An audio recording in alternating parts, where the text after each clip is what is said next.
우리는 지금 달러가 지배해온 금융 질서가 블록체인 기술을 중심으로 재편되는 거대한 전환 과정의 중심에 서 있습니다. 한쪽에서는 38조 달러가 넘는 미국의 국가 부채가 기존 시스템의 한계를 드러내고, 다른 한쪽에서는 디지털 자산이라는 새로운 구조가 글로벌 자본 흐름을 바꾸기 시작하고 있죠. 그리고 바로 이 지점에서 미국은 비트코인을 더 이상 단순한 투기 자산이 아닌 국가 전략 자산으로 공식적으로 다루기 시작했습니다. 그렇다면 다음 단계는 무엇일까요?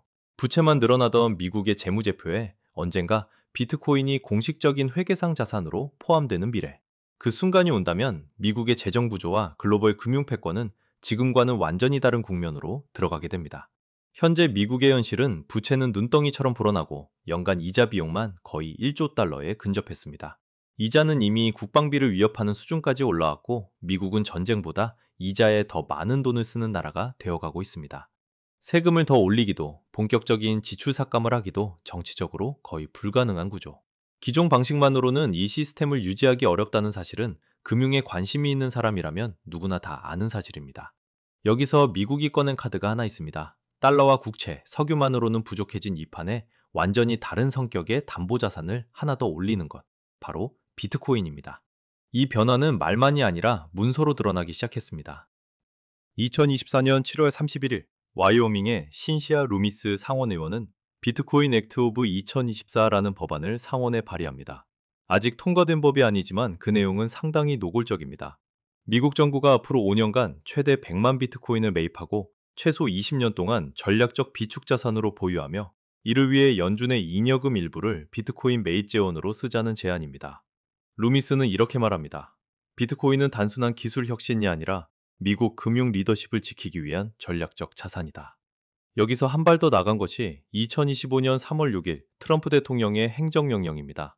미국 대통령은 전략적 비트코인 비축고와 디지털 자산 스톡파의 설립 행정명령에 서명했습니다. 핵심은 세 줄입니다. 첫째, 형사와 민사 절차를 통해 몰수하거나 회수한 비트코인을 전략적 비트코인 비축고로 이관한다.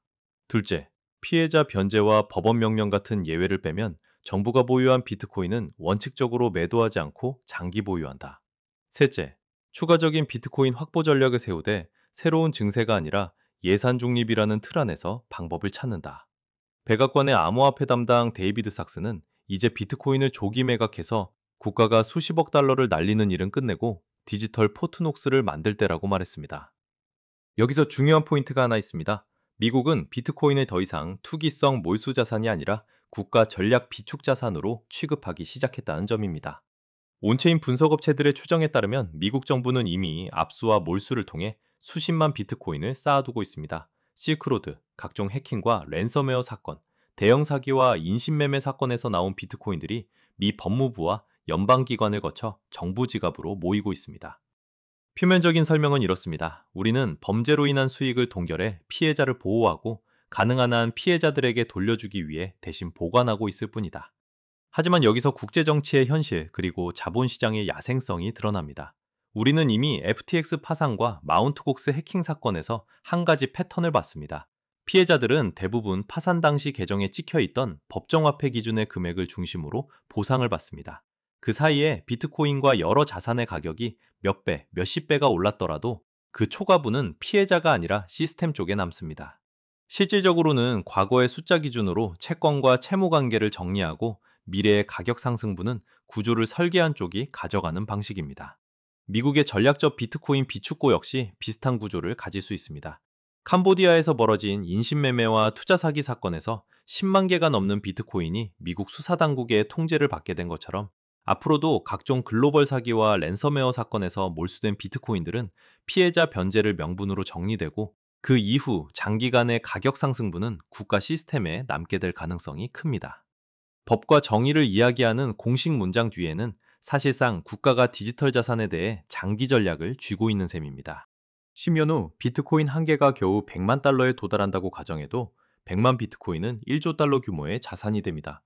하지만 이것은 오히려 보수적인 시나리오에 가깝습니다. 채택 속도와 자본 유입을 조금 더 공격적으로 상상해보면 10년 후 한 개 가격이 200만에서 300만 달러, 20년 후에는 1000만 달러 선까지 도달하는 그림도 열려 있습니다. 그때가 되면 100만 비트코인은 2조에서 10조 달러에 이르는 디지털 전략 자산이 되어 디지털 자산이 국가 재무 구조의 한 축을 차지하게 됩니다. 더 긴 시간축에서 비트코인의 총 시가총액이 미국의 현재 부채 총액을 넘어서는 수준까지 커진다면 부채는 여전히 존재하지만 재무제표의 오른쪽, 즉 자산 측면에는 전통적인 국채나 금과는 차원이 다른 디지털 하드 에셋이 자리하게 됩니다. 이것은 부채가 사라진다는 뜻이 아닙니다. 다만 미국이 단지 빚만 많은 나라가 아니라 막대한 디지털 전략 자산을 함께 들고 있는 나라라는 새로운 내러티브를 만들 수 있다는 뜻입니다. 국채를 사는 투자자의 입장에서는 세금과 경제력만이 아니라 비트코인이라는 고성장 자산이 추가 담보 레이어로 깔려 있다는 인식을 가지게 될 수 있고, 그것은 달러와 미국 국채에 대한 신뢰를 보조하는 역할을 할 수 있습니다. 이것이 미국 입장에서의 비트코인입니다. 달러를 대체하러 온 적이 아니라 달러 체제를 업그레이드를 위해 뒤에서 받쳐줄 수 있는 디지털 담보입니다. 물론 이 게임은 미국만 할 수 있는 것은 아닙니다. 엘살바도르처럼 이미 국가 차원에서 비트코인을 보유하는 나라들도 있고, 파키스탄과 일부 신흥국들은 자기 나라의 전략 비축 자산에 비트코인을 포함시키는 방안을 검토하고 있습니다. 가격이 크게 조정될수록 이들에게는 매수 명분이 더 강해집니다. 달러 체제 바깥에 서 있는 나라들 입장에서는 비트코인이라는 디지털 담보를 독자적인 힘의 원천으로 삼고 싶어 할 수밖에 없습니다. 반대로 IMF와 유럽 중앙은행 같은 기존 질서의 수호자들은 비트코인이 중앙은행 준비자산이 되거나 국가 재무제표에 깊게 들어오는 것을 가능한 한 늦추고 싶어 할 것입니다. 결국 앞으로의 수십 년은 누가 더 싸게, 더 많이, 더 빨리 비트코인을 전략자산으로 쌓아 올리느냐를 두고 국가와 자본이 뒤엉킨 조용한 전쟁이 펼쳐지는 시기가 될 가능성이 큽니다. 정리해보면 비트코인은 더 이상 단순한 투자 상품이 아닙니다. 하루 이틀의 등락을 두고 투기냐 아니냐를 따지는 단계는 이미 끝났습니다. 비트코인은 미국의 부채 위에 얹혀지는 디지털 담보자산이자 국가와 자본이 서로 먼저 주기 위해 경쟁하는 전략자산이고, 달러 중심 금융 질서가 블록체인 기술을 통해 재편되는 과정의 한가운데에 놓인 열쇠입니다. 우리들은 금융 시스템이 구조적으로 거대한 리셋이 진행되는 역사적인 현장에 있습니다.